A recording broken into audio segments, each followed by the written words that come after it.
Héctor, no, ahora tenemos una consultora, me mató todos.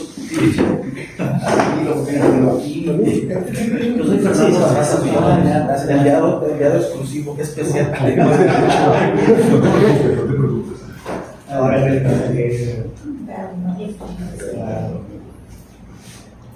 Muy buenas tardes, tengan todos ustedes. Les doy la más cordial de las bienvenidas al Archivo Histórico Municipal de Mazatlán.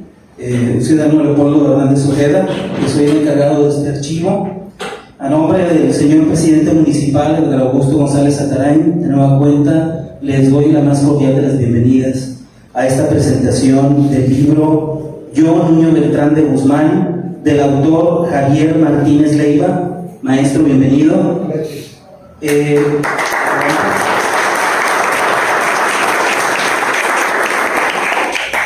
Ahora la presentación de los cronistas que participan como comentaristas de este libro tan interesante. El maestro Jaime Félix Pico, cronista adjunto de Culiacán. Maestro, bienvenido.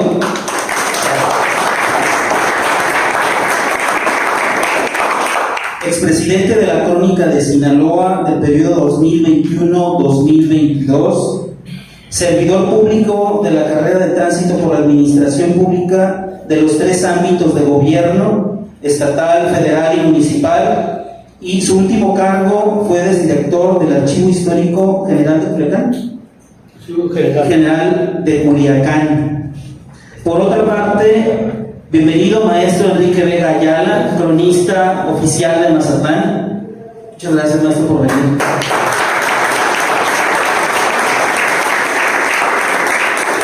Él es profesor investigador de tiempo completo de la Facultad de Ciencias Sociales de la UAS.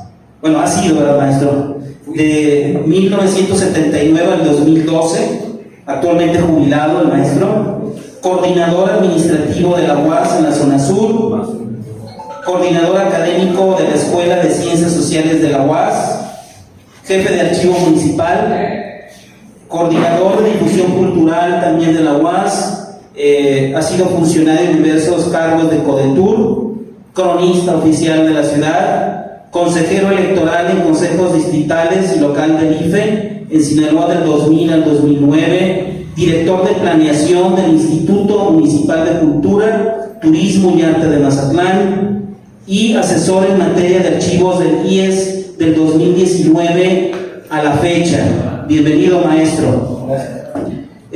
Ahora presentar, bueno, ya lo presenté, maestro, Jesús Javier Martínez Leiva. Hay una brevísima semblanza, se las voy a dar del maestro. El maestro Jesús Javier Martínez Leiva nació en el año de 1950 en San Blas, El Fuerte, Sinaloa, donde estudió la escuela primaria, la secundaria y preparatoria las cursó en Los Mochis, Sinaloa. Estudió la carrera de licenciado en Economía en la Universidad Nacional Autónoma de México y la maestría en Administración Pública en el Centro de Investigaciones y Docencia Económica, diplomándose posteriormente en los campos económicos, financieros, administrativos y jurídicos y en diversas instituciones de la Ciudad de México, como el ITAM, IPADE, CENAPRO y UNAM, donde realizó también casi toda su carrera profesional trabajando en varias instituciones del gobierno federal. Ahora le daré la palabra al maestro Enrique, quien nos hará el primer comentario, los comentarios del libro. Muchas gracias y bienvenidos.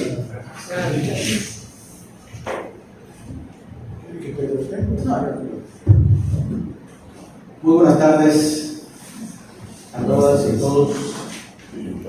Gracias por su asistencia a esta presentación de un libro que seguramente generará polémica, no por su contenido en términos de un trabajo de investigación, sino por el personaje mismo, como lo voy a exponer a continuación. Gracias a Javier, gracias por haber permitido que presentara yo su libro acá. A mí un día llegó Jaime y me lo mostró, me lo entregó y me dijo: sí, podemos organizar algo para que se presente en Mazatlán. Y yo inmediatamente dije que sí, vamos con el puro nombre. Entonces, está reputado Nuño Beltrán de Guzmán como fundador de Mazatlán, pero evidentemente que había que retomar una obra de esta calidad y de esta magnitud como algo trascendente para el pueblo. Después, conversando con Leopoldo, la posibilidad de incorporar las actividades que está acertadamente realizando en este archivo histórico, pues en cuanto le comenté la posibilidad de hacer la presentación, aceptó de inmediato, le pusimos fecha y aquí está. Gracias a ustedes por asistir. Les platico que en 140 páginas, agrupadas en 22 capítulos, Javier nos ofrece una biografía rigurosa, ilustrada y de lectura ágil del conquistador y primer colonizador español del territorio de lo que hoy es Sinaloa, fundador de las villas de San Miguel y la del Espíritu Santo de Chametla. Aquí está Joaquín, que viene de por allá. Si la figura de Hernán Cortés todavía causa polémica en el escosor,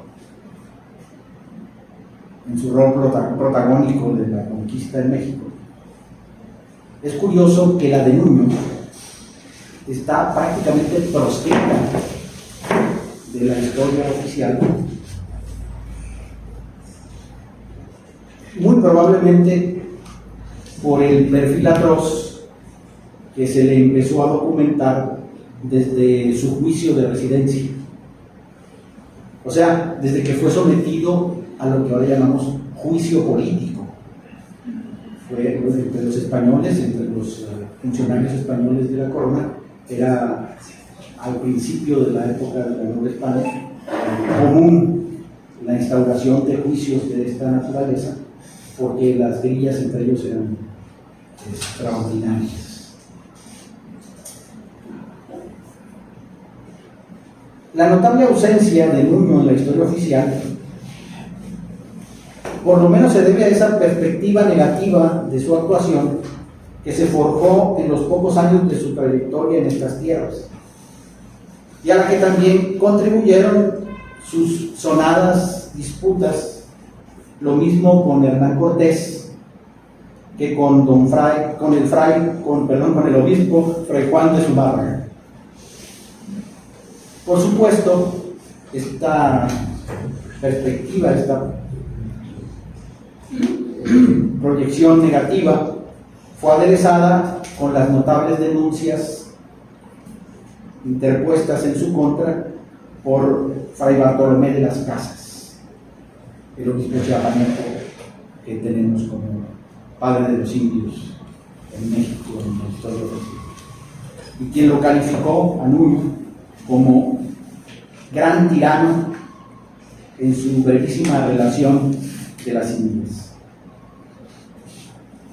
Pero el que reforzó, o como dicen los abogados, perfeccionó ese perfil de Nuño tan negativo, pues fue seguramente Vicente Riva Palacios en su obra México a través de los siglos, cuando lo tildó, está por escrito, como aborrecible gobernador de la provincia de Pánuco, como el hombre más perverso de cuantos hubieran pisado la Nueva España.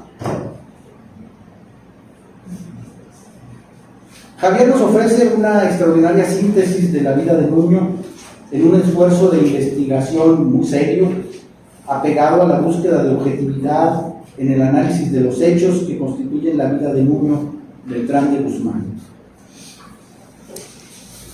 Javier construye su narración bajo el modelo de una autobiografía cronológicamente detallada.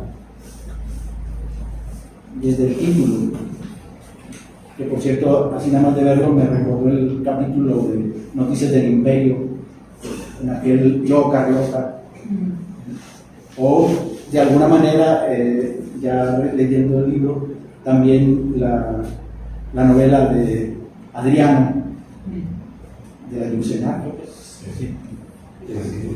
que pues también es una especie de autobiografía, ¿no? Estas son cartas. Pero bueno, eso para darle una dimensión al modelo.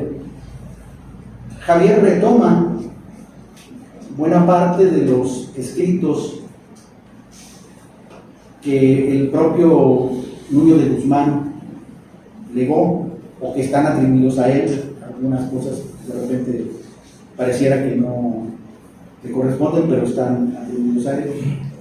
Y precisa los datos contrastando esa versión personal con una cantidad importante de fuentes documentales que tuvo que paleografiar para podernosla poner accesible a los lectores. Javier deja claro que en este libro no hay ningún intento de reivindicar la crueldad de la conquista y de cada uno de los conquistadores. Lo pone de antemano, de anticipo. No se trata de ningún tipo de reivindicación de la conquista. Sin embargo,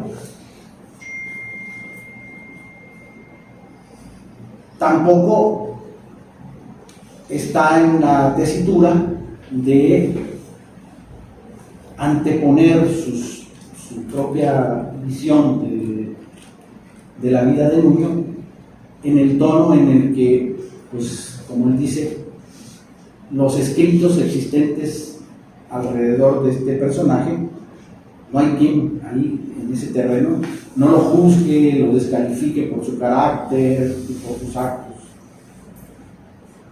Aunque también señala que encontró algunas descalificaciones a priori que no necesariamente se sostienen en los hechos al revisar la biografía de este personaje.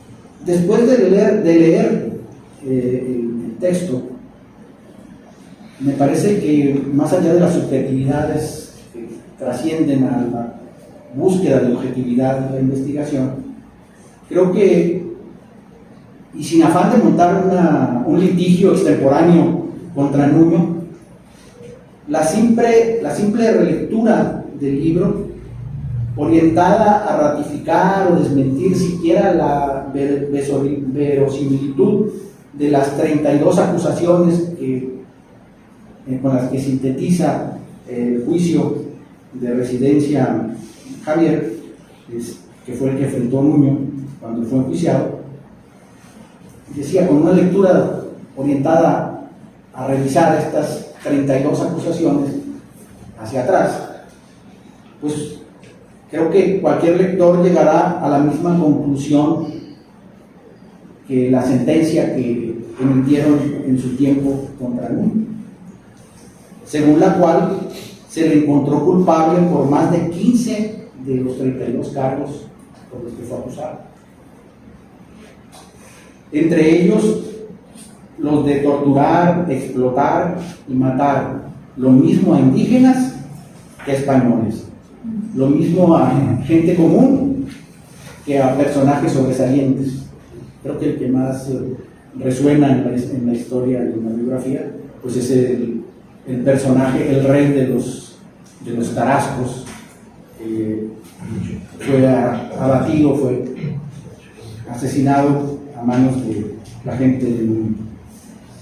También lo encontraron culpable de robar tesoros indígenas, de adjudicarse minas, de tolerar pecados públicos y realizar abusos carnales con indias no cristianas, entre otras cosas.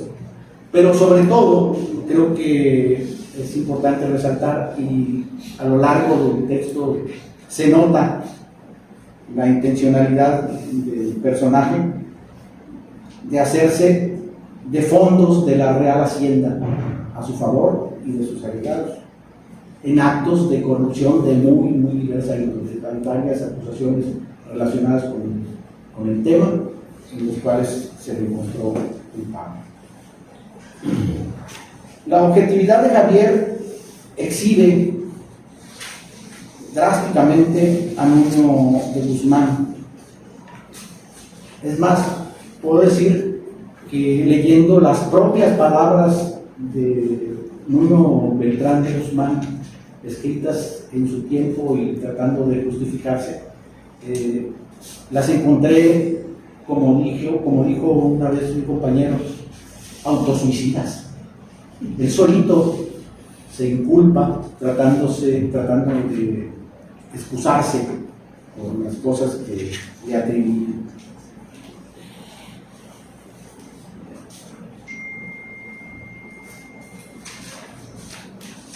Por otro lado, por razones localistas, de este libro saco una nota crítica para la Fundación de Mazatlán. En la agenda de la vida del conquistador, día por día, que construye Javier con mucha minuciosidad, no aparece Nuño informando a su majestad que el 14 de mayo de 1531 hubiese fundado Mazatlán. Ni siquiera la villa del Espíritu Santo de Chametla, que sí aparece ahí como relacionada entre sus fundaciones, aunque inmediatamente a la vuelta de Nuño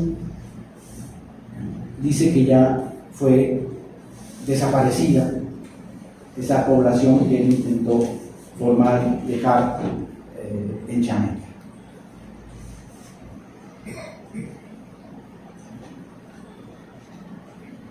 De esta suerte, pues nos deja Javier de nuevo en el medio de la polémica de si efectivamente Mazatlán va a cumplir 500 años de fundado antes que Culiacán.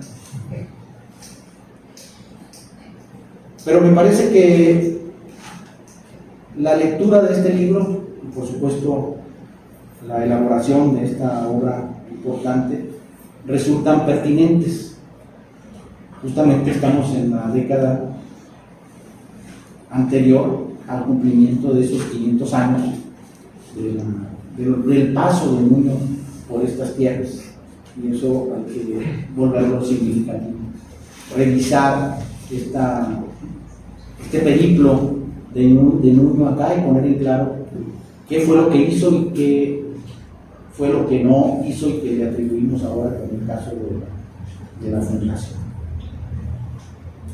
Finalmente, pues le reitero a Javier mis felicitaciones por esta magnífica obra y agradezco la deferencia de permitirme presentarla.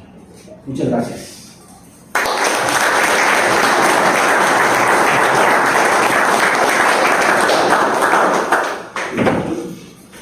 Muchas gracias, maestro. Muchas gracias, maestro, por la intervención. Ahora el maestro Jaime Félix nos dará también una brevísima descripción del tema. Muchas gracias. Espero ser breve. Pues muchas gracias. Primero, cuando hablé con Enrique Vega, le mostré el libro y le planteé la posibilidad de que pudiéramos hacer la presentación aquí en Mazatlán, precisamente por ese detalle que mencionó sobre Nuño de Guzmán en su fundación de Mazatlán, de acuerdo con el cronista Miguel Valadez. Y luego mi amigo Polo, que siempre me ha ofrecido estos espacios para venir a platicar de archivos, ¿verdad? Y bueno, agradecerles a los dos porque la respuesta fue inmediata. Y aquí estamos con ustedes. Yo voy a hacer, primero, les voy a plantear unas preguntas. Aztlán, ¿Dónde está? ¿Es un espacio físico real, ubicado en algún lugar del mundo, cerca de aquí? ¿O es un mito creado por la imaginación del hombre? Es una pregunta de actualidad que se hacen los antropólogos, arqueólogos, etnógrafos, historiadores y también los cronistas. ¿Por qué es importante conocer el origen del supuesto lugar de donde emigraron los aztecas hacia el altiplano mexicano, buscando su tierra prometida, y fundaron la gran ciudad de Tenochtitlán, centro político y social de un gran imperio y de su desarrollada cultura que imperó en un vasto territorio que conocemos como Mesoamérica? Es una pregunta de actualidad que todos nos hacemos, más ahora que la ideología política imperante cuestiona muchos episodios de nuestra historia. ¿Dónde? ¿En qué lugar exacto se fundó la villa de San Miguel de Colhuacan, San Miguel de Culiacán, hoy la ciudad de Culiacán? No le pongo adjetivos a mi ciudad porque sé dónde estoy sentado. Mazatlán. ¿Cuál es la fecha precisa de la fundación? ¿Quiénes fueron los protagonistas? ¿En qué contexto social y cultural? ¿En qué circunstancias se dieron estos hechos históricos? Son preguntas de actualidad. Porque aún considerando que es un tema resuelto por los historiadores y cronistas de Sinaloa, que se dedicaron a investigar desde el siglo XIX, durante todo el siglo pasado y hasta nuestros días. Y aquí hay un ejemplo, Javier Martínez Leiva, que viene hoy a presentarles su investigación en un formato de libro. Espero que les atraiga y también lo compren. ¿Ya va a estar a la venta? Estas preguntas que estimulan la imaginación, la creatividad, expresada de alguna manera de forma novelística, la novela histórica o el realismo mágico, también inspira a los cinematógrafos, estas vidas de estos conquistadores que anduvieron por estas tierras. También a los cronistas y a los historiadores nos invitan a investigar con método científico.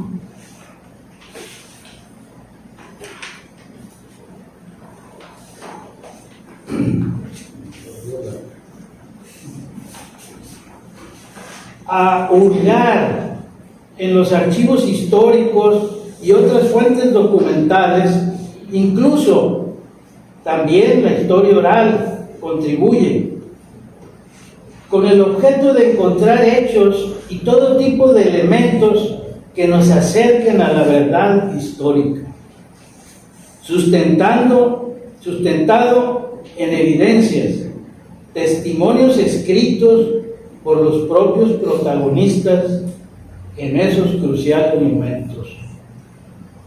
Una característica natural de los seres humanos se manifiesta en preguntarnos ¿a dónde voy y de dónde vengo? Todos alguna vez hemos pensado en ello y todos los pueblos del mundo desde la antigüedad se han hecho esas preguntas. ¿En qué podemos explicar o en qué reside este cuestionamiento existencial de los seres humanos? ¿A dónde voy? Responder esta pregunta es transitar sin miedo hacia el misterio de la vida.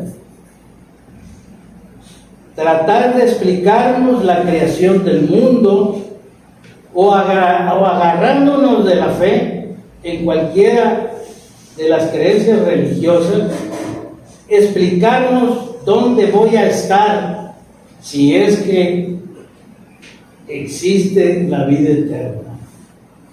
O bien terminar regadas en el mar nuestras cenizas, como se acostumbra aquí en Mazatlán.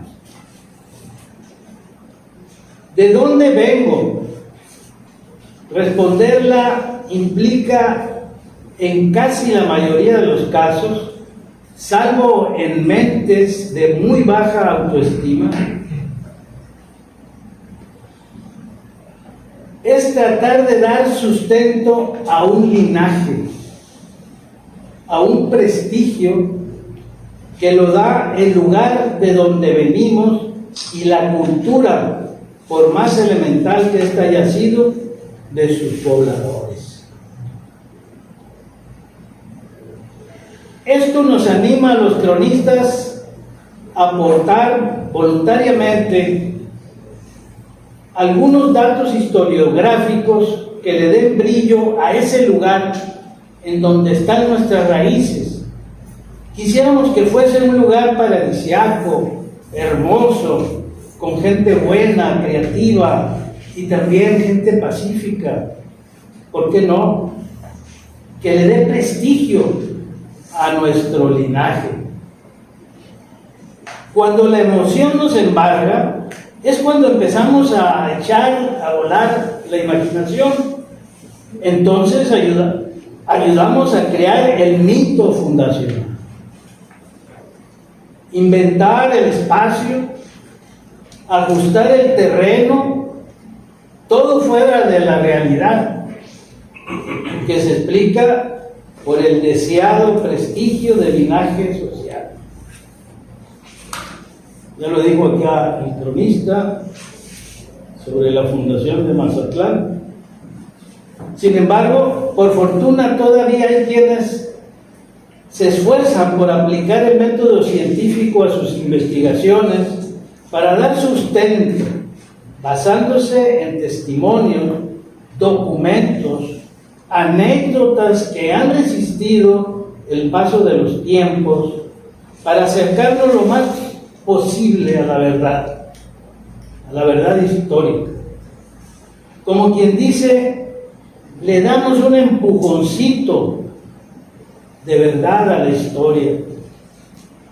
Este es el caso de Javier, que se quemó las pestañas casi 1 o 2 años de trabajo de investigación en fuentes documentales y bibliográficas. Lo pueden constatar ustedes en las páginas del libro, donde hay una gran cantidad de citas que él utilizó para dar vida al personaje histórico de su libro, Nuño Beltrán de Guzmán. Sería muy atrevido que él haya optado por escribir en primera persona una suerte de autobiografía del personaje, si él no contara con evidencias testimoniales, documentos que respalden sus investigaciones, sus hallazgos, que son avances culturales para recrear el futuro y otra vez para explicarnos hacia dónde vamos. Es un honor para mí que el autor me haya dado la oportunidad de escribir la parte inicial a manera de presentación de esta importante aportación al conocimiento de los orígenes de la ciudad de Culiacán, la cual dentro de pocos años llegará a sus 500 años fundada. Muy pocas ciudades de América tienen ese privilegio. Y si de aquí al año 2031, la fecha fundacional del 29 de septiembre, día de San Miguel Arcángel, patrono de la ciudad, sigue siendo cierta, acuerpada por investigaciones de calidad como esta que ha realizado el cronista Javier, seguramente lo celebraremos con alegría y, en mi caso, con gratitud, si el Creador me permite estar ahí en esa memorable fecha. Aprovecho este momento para agradecerle a mi amigo Javier Martínez su gesto de amistad y reconocimiento hacia mi persona. Y a ustedes les digo muchas gracias.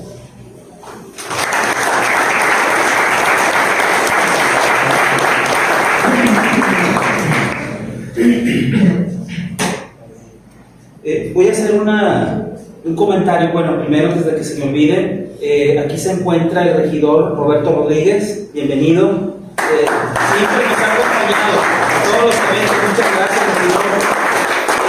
También mencionar que aquí se encuentra el cronista oficial de Culiacán, mi amigo Padilla. Bienvenido.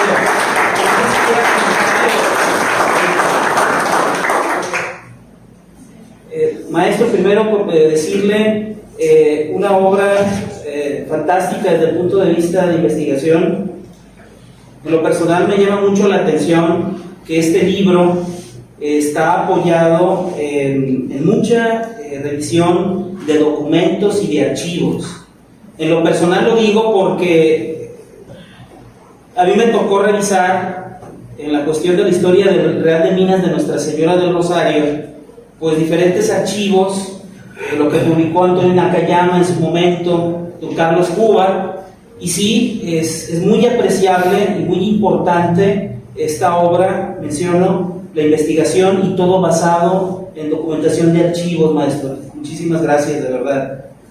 Otro detalle que a mí me pareció interesante del libro es que habla mucho de los orígenes de Nuño Beltrán de Guzmán. Si mal no recuerdo, decir Guzmán en España es uno de los apellidos más históricos de esa nación. No únicamente Nuño Beltrán de Guzmán es un representante digno de esa familia, de ese apellido. En ese apellido, en esa familia podemos ver guerreros, religiosos, escritores, de lo que el maestro hace mención, incluso hasta de santos. Lo digo porque Santo Domingo de Guzmán es ancestro de Nuño Beltrán, y son detalles que no se mencionan en la biografía o en la historia que se habla de este personaje, que coincido con los diferentes maestros aquí presentes, de que solo una parte de su vida, es decir, una parte negativa, pudiéramos decirlo así, pero el maestro Javier resalta lo positivo, si podemos llamarlo de esa manera, de la conquista de Nuño Beltrán de Guzmán. Yo considero el esfuerzo que realizó y que se deja ver en las páginas de este libro, en donde el autor, en primera persona, Nuño Beltrán de Guzmán, da a entender que todo lo hizo en pro de la monarquía y de la fe, ¿no? Y es increíble imaginarse cómo en aquella época, estamos hablando de 1529 al 1532, los esfuerzos que tuvo que realizar Nuño Beltrán de Guzmán para hacer esa travesía desde el centro de México hasta Sinaloa. Estaríamos hablando de una tercera parte del territorio, lo que conquistó este hombre. Entonces, desde mi punto de vista, y el maestro resalta también ese punto, ustedes cuando quieran el libro lo van a ver, lo van a poder leer, es este esfuerzo y lo que alcanzó a lograr el conquistador en su afán, pudiéramos decir, de emular a Hernán Cortés, ¿no?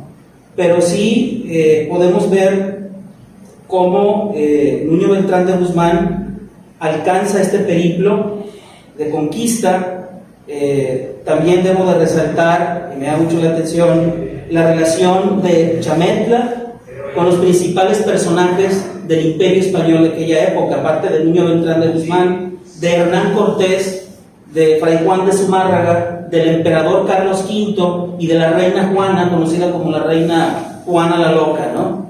Entonces es muy interesante, se lo recomiendo, es una magnífica investigación hecha por el maestro, muy recomendada, y muchísimas gracias, maestro. Esa es mi participación.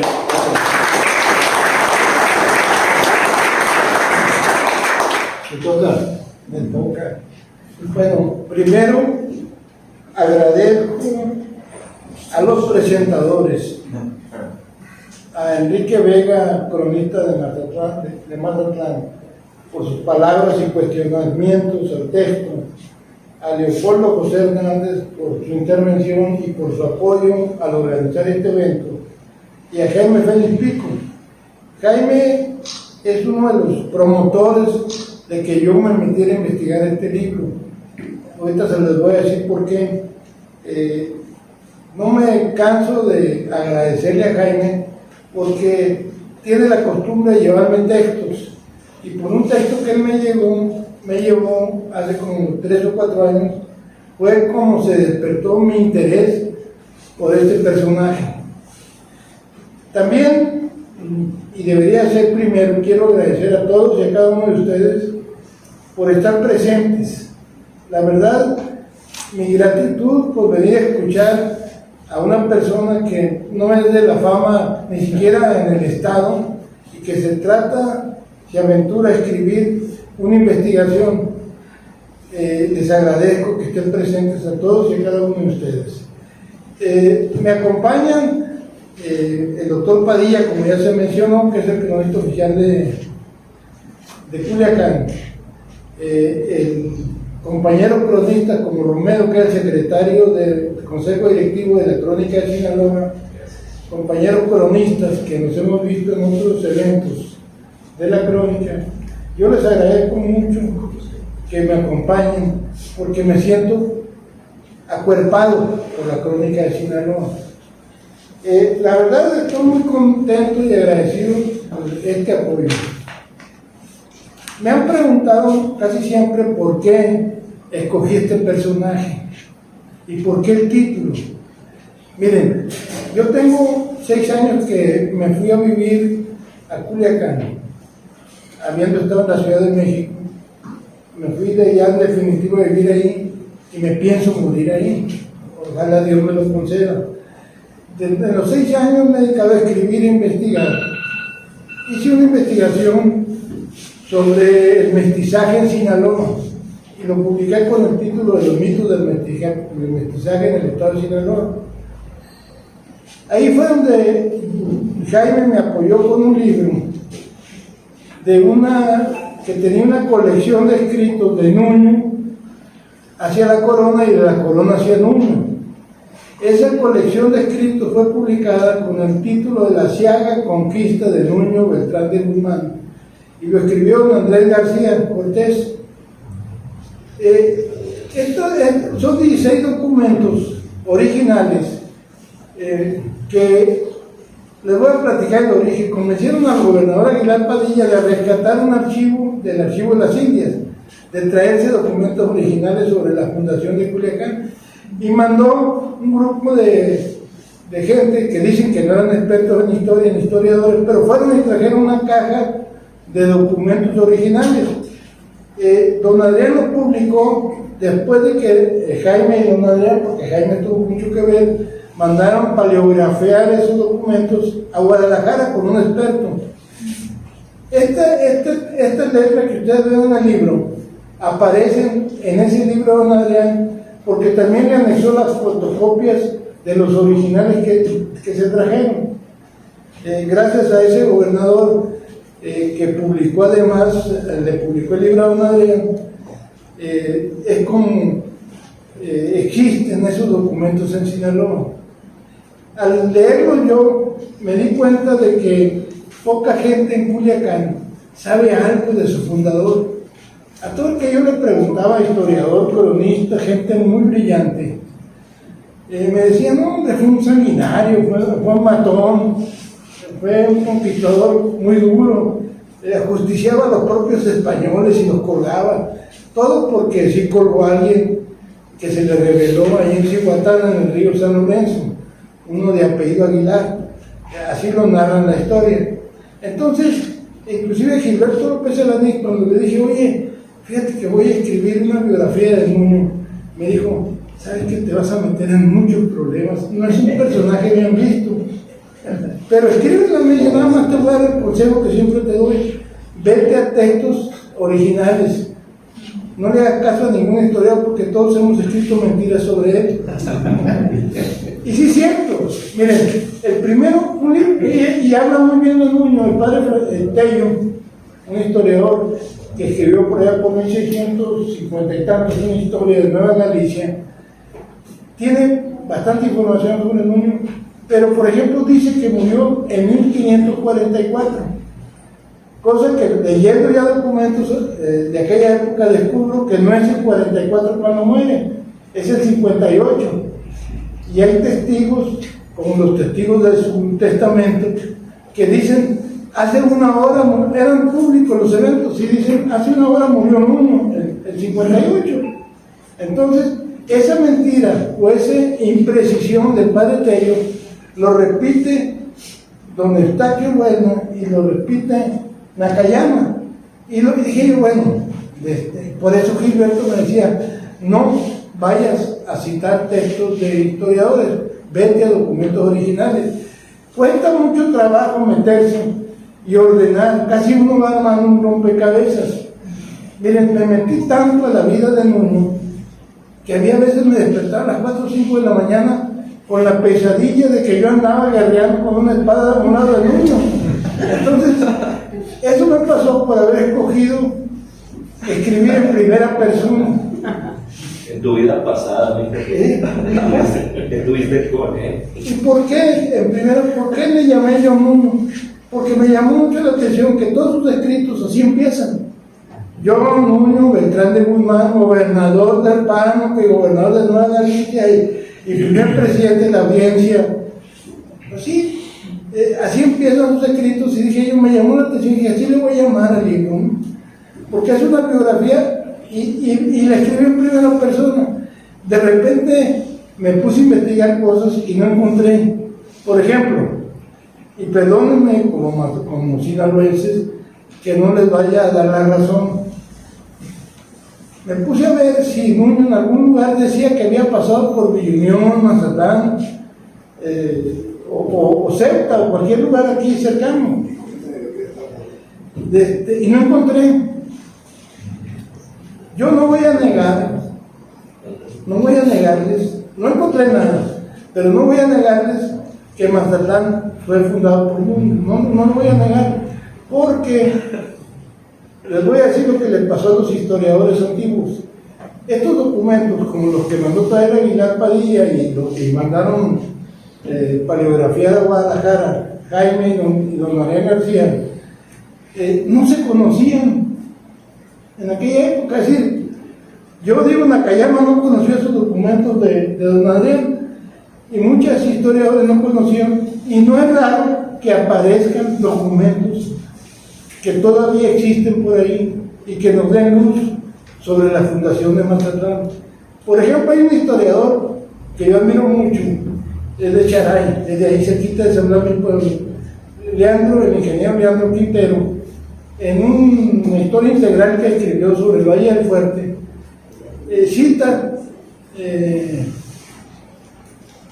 cita una carta de relación de la conquista que hizo Diego de Guzmán hasta el Yaquini, y cuando da la cita del escribano de donde él tomó la fuente, dice, me encontré 100 actas de escribanos. ¿Qué es el escribano? Todos los españoles tenían como un protocolo, ya una regla, que trajeran a alguien que diera fe de los hechos que iban haciendo. O sea, un pueblo que llegaban daban fe. Inclusive había una costumbre de que cuando iban a ir a un pueblo a conquistarlo, mandaban a un adelantado, decían ellos, o a un vedor, a avisarle al cacique que iban a llegar los españoles, iban en nombre de Dios y del rey. Y ahí, en ese aviso, un escribano levantaba un acta, de tal forma que cuando llegaba el escribano con un conquistador le decían, ¿sabes qué? Los indios dicen que no, que te van a matar, o sea, que te van a combatir. Y entonces era cuando los conquistadores se preparaban para guerrear contra los naturales. Era un protocolo traer un escribano, pero esas actas de los escribanos no se han encontrado, se han encontrado muy poquitas. Por ahí van a aparecer, según este historiador que les conté de Leandro Quintero, esas actas están en el archivo de las Indias en Guadalajara. Yo he tratado de localizarlas y no las he localizado. Entonces no les extrañe que una de esas actas por ahí menciona que mandó a alguien a fundar Mazatlán. Y ya con ese documento ya pueden hacer referencia a la fundación de Mazatlán. Lo mismo sucede con las primeras actas del Cabildo de Culiacán, no existen. Entonces, y deberían de estar porque son actos oficiales. No asistió a los primeros, nombró concejales, el alcalde y concejales en Culiacán. Todavía en una carta que le manda a la reina en junio de 33, perdón, o sea, un año después de fundar, 32, un año después de fundar Culiacán, le manda a decir que nombra nuevos miembros del ayuntamiento de Culiacán, porque la reina le manda a decir que deben de ser 5, y él había dejado a 3, y que ahí nombra a su sobrino Diego de Guzmán como consejero miembro del cabildo, regidor, ¿no? Miembro del cabildo. Y Nuño estuvo asistiendo a los primeros eventos del cabildo, porque ahí le pidieron autorización para tener esclavos. Entonces, esas actas deben de existir en algún lado. Algún escribano las hizo. Yo he googleado y he metido Sarmiento, me encontré el acta que Sarmiento hizo del juicio que le hicieron a Cachochi. Y es una cosa muy especial, se lo voy a platicar. Acusaron a Nuño de haber asesinado a Cachochi, como acusaron a Cortés de haber asesinado a Moctezuma. Entonces, entre los españoles había muchas grillas por los ámbitos del poder y por el oro, o sea, por el dinero. Entonces, ¿por qué lo acusaban? Porque el acta que se levantó sobre el juicio a Cachochi no aparecía. Y esa acta que me encontré duró 2 años para aparecer. Es más, se la pidieron de España, la reina se la pidió de España a Nuño y tuvo que mandar un propio con una copia porque de México no las mandaban. Entonces, fíjense nada más cómo suceden las cosas. De causa de eso recibió una acusación ante la reina inclusive. Entonces, todos esos documentos, yo digo que van a aparecer. O sea, no me animo a decir Nuño no matan, porque probablemente exista algún soporte documental donde diga que él mandó. De hecho, la única referencia que hemos encontrado es la referencia a lo de la construcción del fuerte para defenderse de los ataques romanos. Hasta ahí me he encontrado, y fue a partir de que Francisco de Ibarra vino y se apropió de esta parte del territorio sinaloense, del sur del territorio sinaloense y del norte del territorio sinaloense, y dejó al valle de Culhuacán, del río Piastra al río Ebro, dependiendo de Nueva Galicia. Hizo depender toda esta zona de Nueva Vizcaya, siendo gobernador.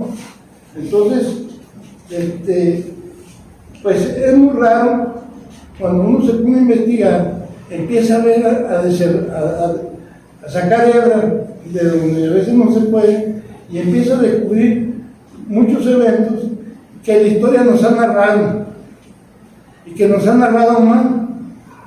Entonces, yo, maestro, lo único que quiero decir con esto de la Fundación de Mazatlán es que la busqué en los documentos que yo leí y no me encontré ninguna referencia.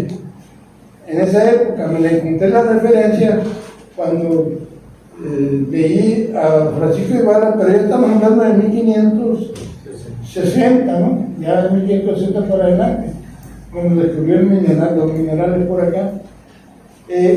Yo les agradezco mucho esta plática. Yo puedo seguir hablando de historia todo el tiempo que quieran. Llevo 20 años leyendo historia y llevo 5 en documentos originales de la historia de Sinaloa de la conquista.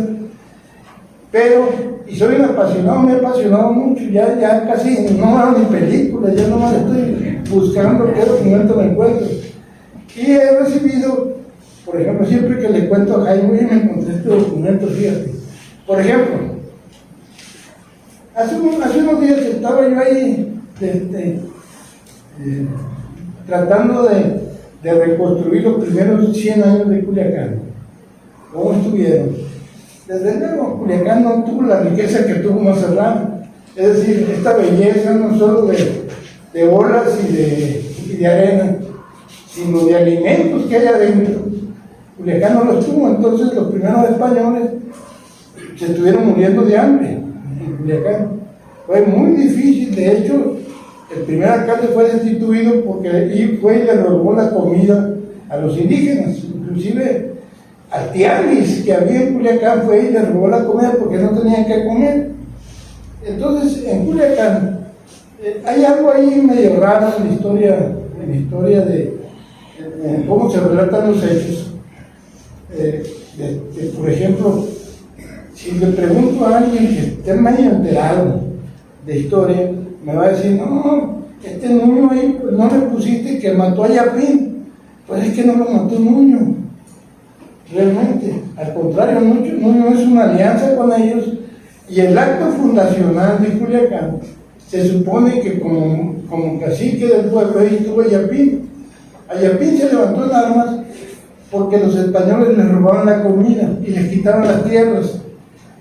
Y entonces fue hasta 1539 que Vázquez de Coronado, lo primero que hizo cuando lo nombraron gobernador, vino a apoyar a los de Culiacán porque estaban siendo asediados por los indígenas. ¿Y qué hizo? Agarró al líder y lo descuartizó, o sea, lo amarró, le amarró brazos y piernas a ambos caballos y lo descuartizó ahí en la plazuela, ahí en la catedral, ahí en lo que es la Plaza de Armas. Entonces, pero fue Vázquez de Coronado, que fue el tercer gobernador de Nueva Galicia. No fue Nuño, como mucha gente dice, pero a Nuño le atribuyen todo eso. Ese es el detalle. Entonces, igual, esto lo discutía mucho con Gilberto López Alanís. Por ejemplo, la muerte de Nacabeba, la muerte del padre Gonzalo de Tapia, que lo mandó a matar Nacabeba en Coronia. Resulta de que Nacabeba era un líder indígena, y como líder indígena, pues luchaba contra el sacerdote, porque el sacerdote le quitaba a su gente, lo llevaba a la iglesia y ya no le obedecía. ¿Y qué hizo Gonzalo de Tapia? Gonzalo de Tapia, que era una costumbre de los misioneros, lo acusó con Martínez de Urdaina de que estaba afuera de la iglesia impidiendo que la gente entrara a la enramada, la iglesia que tenía Gonzalo de Tapia. ¿Qué hicieron con la cabeza? Lo agarraron, se lo llevaron a Sinaloa, lo ajusticiaron, le dieron 100 azotes en público al cacique de Ocoroни, a un hombre orgulloso, digno. Claro, Nacabeba se iba a vengar del cura y lo mató, o sea, fue una venganza prácticamente de un castigo que recibió. Y uno cuando lee la biografía de Gonzalo de Tapia, por ahí de Martín Pérez en algún texto dice, es que le decíamos el necio, y era un santo, pero era muy necio. Entonces, imagínense un español necio, de por sí ya el término español, cuando uno conoce a los españoles son necios. Imagínate que los demás españoles le decían el necio, cómo atosigaba al pobre de Nacabeba, ¿no? Entonces, cuando uno lee todo eso, va construyendo, dice uno, oye, pues sí, tenía razón, o sea, cualquiera de nosotros por lo menos le hubiera mentado a la mamá purita, ¿no? después de los azotes que recibió en público el líder de esa región, el líder indígena. Entonces uno va entendiendo fenómenos en su contexto.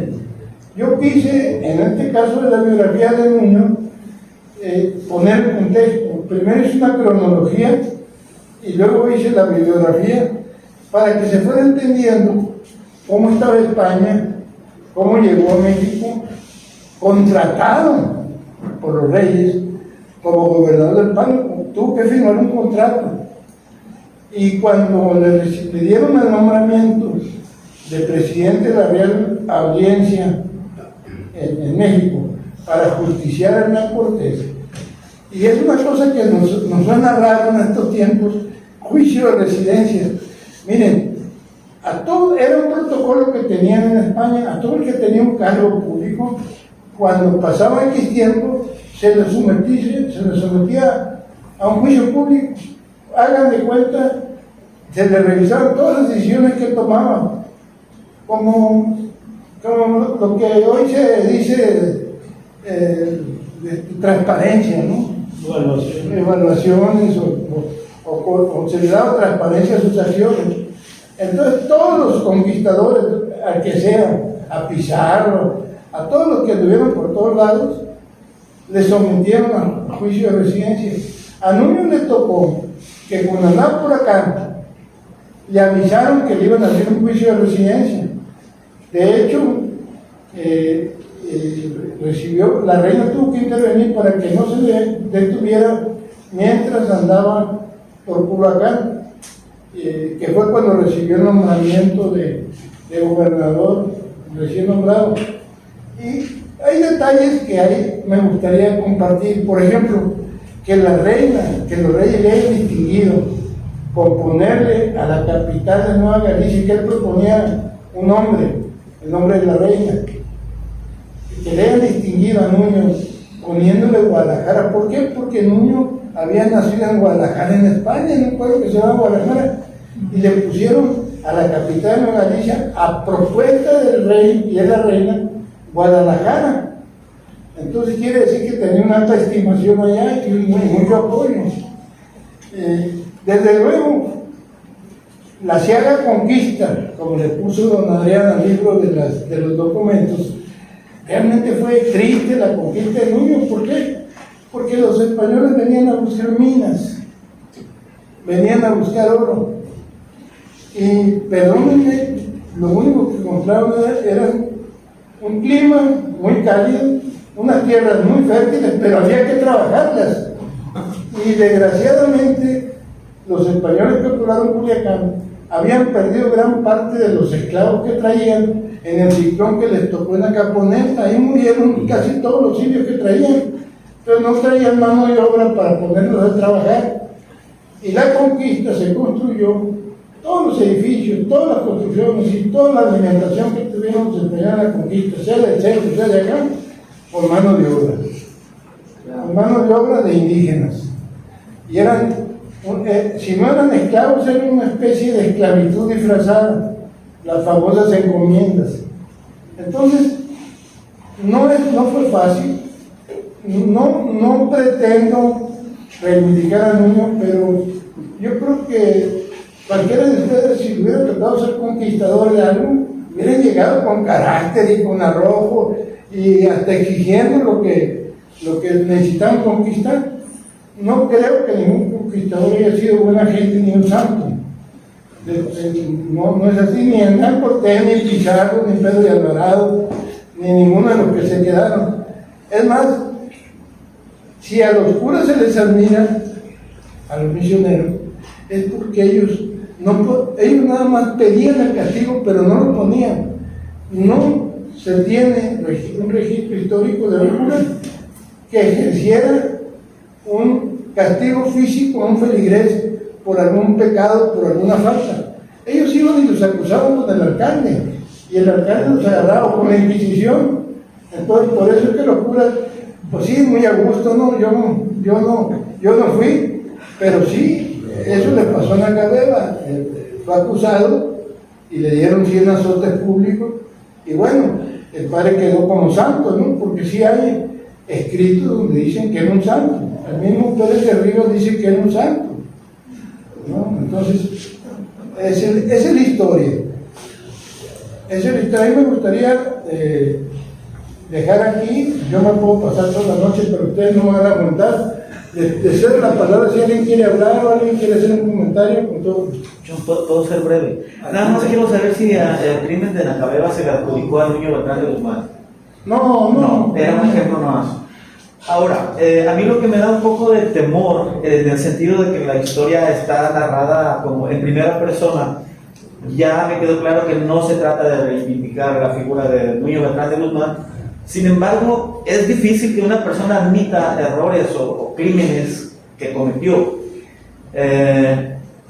También me decía usted que él lo narra en las cartas que envió a la corona española y acepta, o podría asegurarme que no miente, porque a la corona no se le miente. Sin embargo, creo que alguien tenía que ocultar, y más cuando tanta gente le adjudicaba tantos crímenes. No sé qué opinión me merezca eso. No, qué bueno que piensas así. Señal de que vas a leer el libro, porque ya si tienes inquietud, pues lo vas a leer. Sí, lo voy a leer. No, porque, mira, yo no trato de justificarlo. Te voy a decir dónde empecé y por qué me llamó la atención. La cantidad de misas que dejó en el testamento que le dijeran. ¿Sí? Dije, bueno, ¿por qué tanta pinche misa? O sea, ¿cómo serían sus pecados? ¿No? Perdón por la mala palabra. No, es la más simple y sencilla. Pero sin embargo, los asesinatos eran cometidos a nombre de la fe. A nombre del rey. Y del rey. Pero se escudaban en la religión. Entonces, la prueba está en todos los actos cometidos por Inquisición acá. Pero el punto es que, tomando un poco a Tello, por ejemplo, que es uno de los cronistas más antiguos, que él dice, en tal fecha se fundó Culiacán y Mazatlán, y no hay un documento que muestre lo contrario, vamos a seguir celebrando esas fechas, pero desafortunadamente la historia está escrita, y como se escribe a veces queda, si no se demuestra. Es muy importante lo que estás diciendo, ¿no? Sí. Es muy importante. Tenemos que fundamentarnos en lo que está documentado, según yo. Pero eso no La tradición no da cuenta mucho. La tradición no da cuenta mucho. Por ejemplo, la fundación. Todos tenían el acto protocolario de fundar y bautizaban el pueblo. San Miguel de Culhuacán. el nombre de la iglesia. El nombre, le ponían el nombre de un santo Exacto. en cristiano y en español. Gracias a Dios le dejaban el segundo nombre, como segundo nombre, el nombre original. Ese acto de fundación era un protocolo. O sea, muchos historiadores hemos confundido y tenemos la culpa de que la gente se confunda, que ese es el origen del pueblo. No, el origen del pueblo puede ser ancestral. Ahí si quieren que los arqueólogos lo digan. Sí, no, ya Porque no es el origen del pueblo, es el aniversario de la fundación, del bautizo, de un protocolo. Ajá. Y eso es lo que tienen que tener muy presente ahora que buscamos la fundación de Mazatlán. Sí, para asegurarnos, porque estamos celebrando a lo mejor una fecha ficticia, que es lo más probable hasta que no se demuestre, insisto, lo contrario. Pues no importa, o sea... bueno, hay algo que celebrar, es bueno, o festejar o conmemorar. La verdad, ¿para qué nos sirve eso? Nos sirve para la identidad, nos sirve para sentirnos orgullosos de pertenecer a un pueblo, a un estado, a este puerto, por ejemplo. Nos sirve para eso. Y qué bueno, ¿no? Perdón. Yo lo felicito a todos, sobre todo a usted. Nosotros venimos de vacaciones a Mazatlán, nos invitaron a pasar, pero nos tenemos que retirar. Y me da pena. Muchas gracias. Pues, lo felicito por la historia, aprendimos algo nuevo, mi familia y yo. La verdad, a mí me encanta mucho. ¿De dónde vienen? De Monterrey. Muy bien. Acabamos de cumplir 200 años, así que acabamos de festejar 200 años apenas, ¿verdad? Dicen. Así que felicidades. Gracias. Y nos pasamos a retirar, nomás. Me da pena porque nos tenemos que ir. Adelante. Gracias. El libro va a estar a la venta A 150 pesos por si quieren zapata. Preguntas y respuestas. Aquí lo vamos a estar vendiendo en la parte de afuera, en el escritorio de sale. Sí.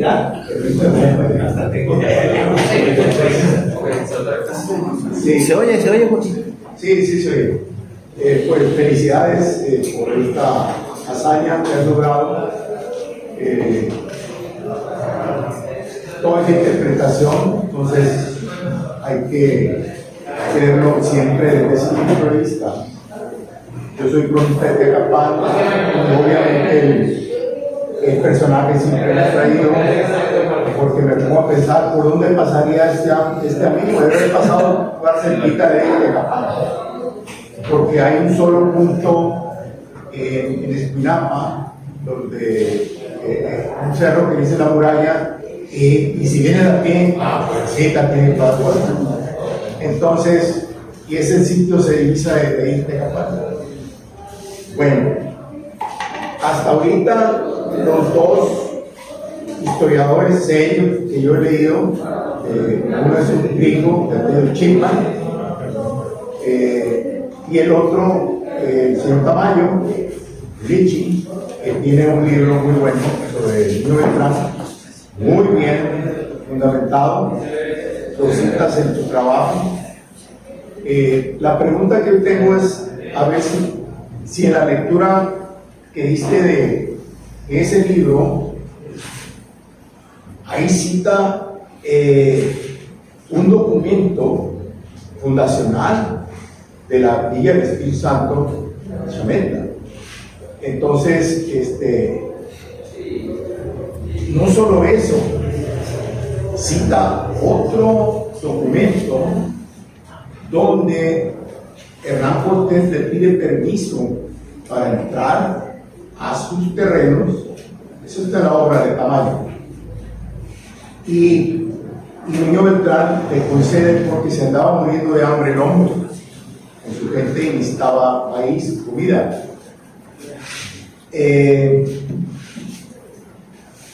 Oñate, manda a Oñate y le concede los indios, y bueno, es una historia medio larga. El asunto es que esa entrada de Cortés, según el documento de Tamayo, tiene que ver con la destrucción de la Villa del Espíritu Santo en Chametla. Ahí está. Entonces, la fundación y la destrucción de la Villa del Espíritu Santo está documentada en el libro de Tamayo. Ahora, para que no quede así en el aire, te lo voy a citar. Nuño Beltrán de Guzmán consigna en carta fechada el 8 de junio de 1535 envía directamente al rey, esta está en la página 220, la visita a la Villa del Espíritu Santo en Chametla. Ahora, el 15 y el 16 de enero de 1531, encontrándose precisamente en la que él designó provincia de Chametla, en la Mayor España, es la cita de una carta del Archivo General de Indias, Patronato, estante segundo, caja 2. Ahí está ese documento citado en el libro de Tamayo. Entonces, ahora, esta referencia que hace Cortés sobre su entrada viene también en la obra de Tello, y es importante porque el relato de Tello coincide con lo de Nuño Beltrán.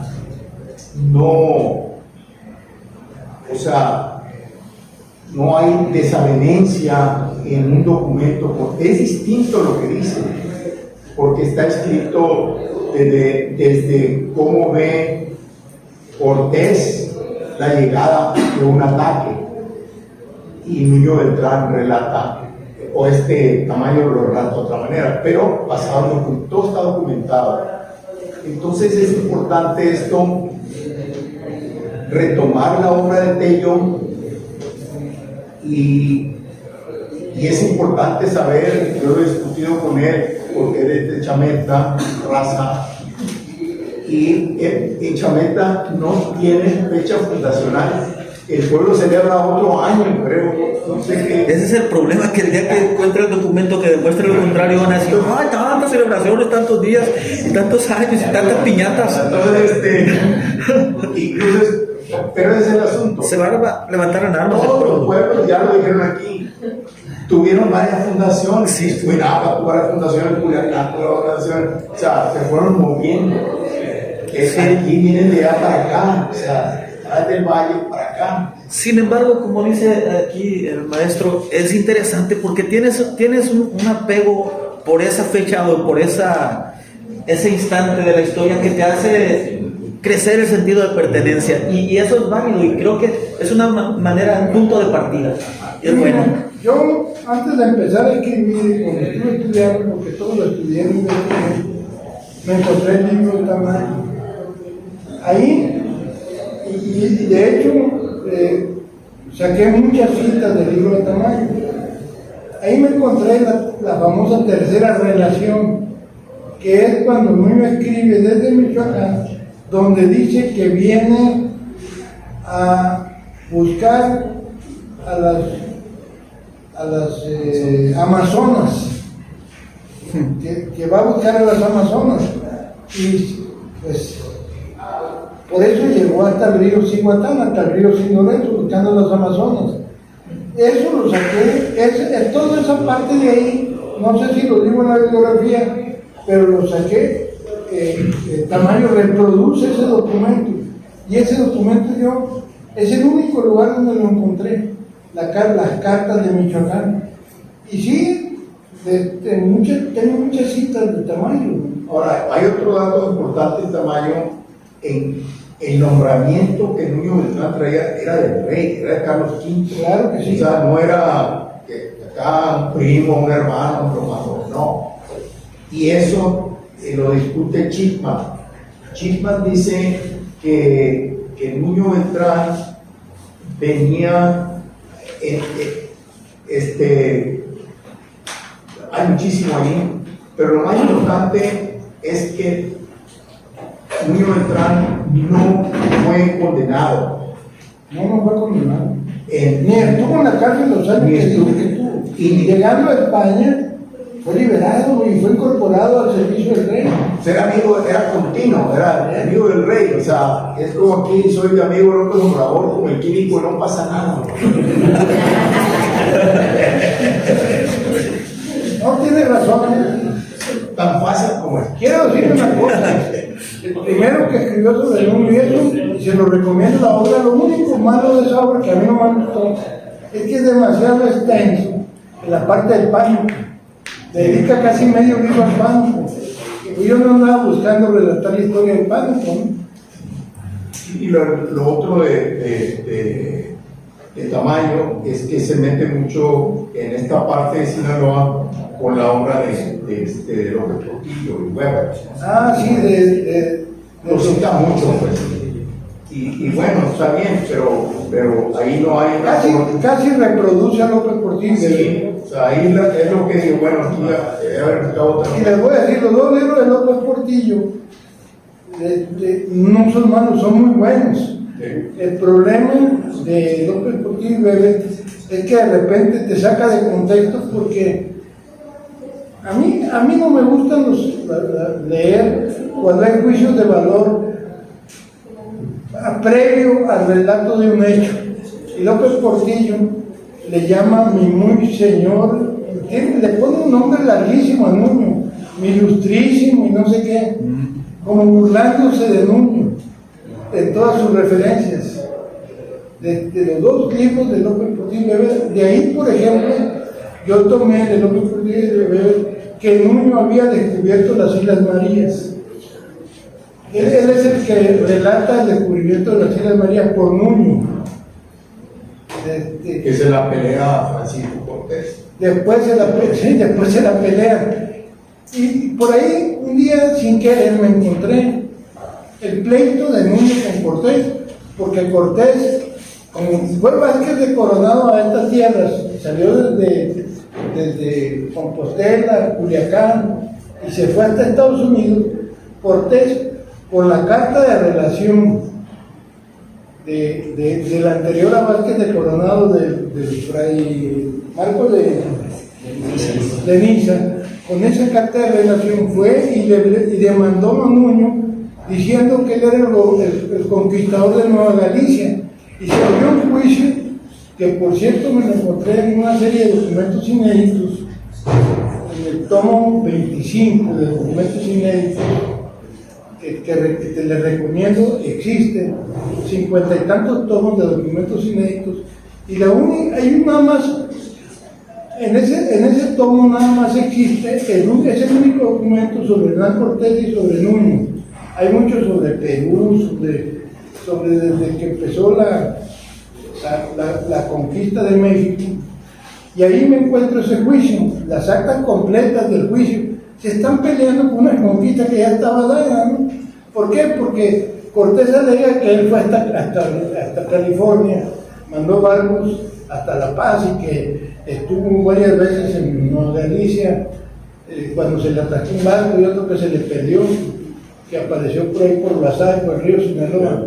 Becerra, pero. ¿Eh? Becerra. Que inclusive Diego de Guzmán, el sobrino de Nuño, cuando conquista esa parte, se encuentra a alguien con una capa inglesa y dice: oye, ese es de allá de España. Y entonces va y le pregunta a la señora: no, dice que lo agarramos de un barco que entró, bajaron por comida y los indígenas se lo echaron y saqueamos el barco, ¿no? Y era el barco que se le había perdido a Cortés. Javier, pues, antes que nada, pues, a nombre de todos los cronistas de Sinaloa, te felicitamos porque has hecho una obra maravillosa, ¿no? Y mi pregunta, tengo una pregunta para ti. A mí me llama la atención de los 32 cargos que se le imputan ahí a Nuño Guzmán, y que es encontrado culpable de más de 15, creo que son de 16.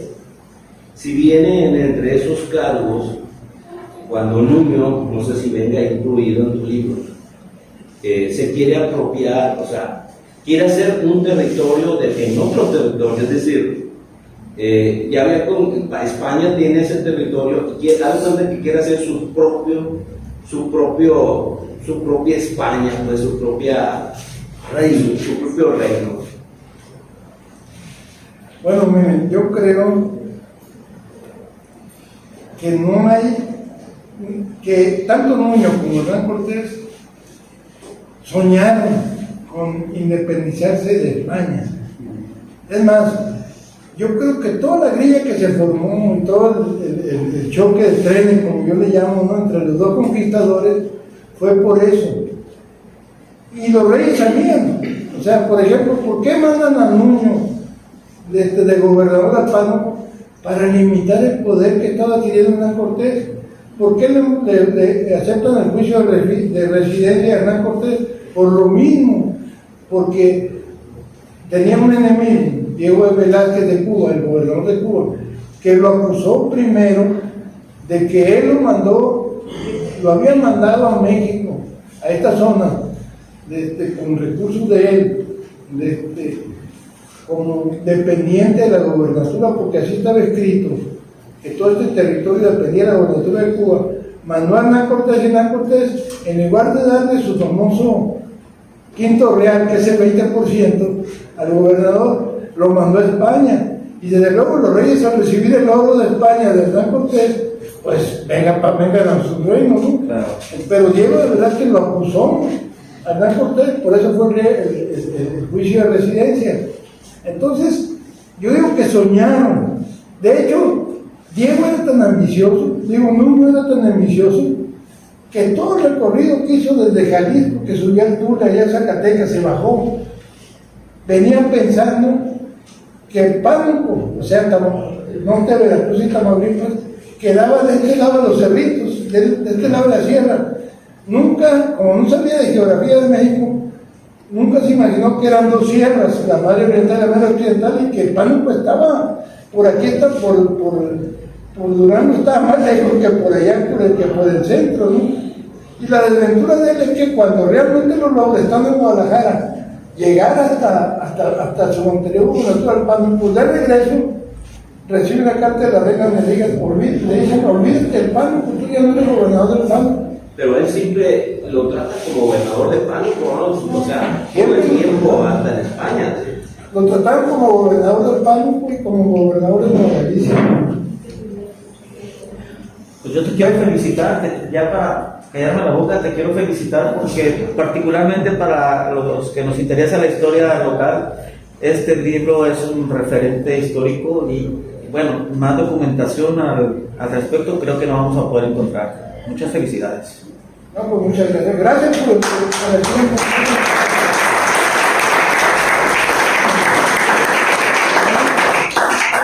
El autor estará firmando libros a la salida antes de terminar el evento.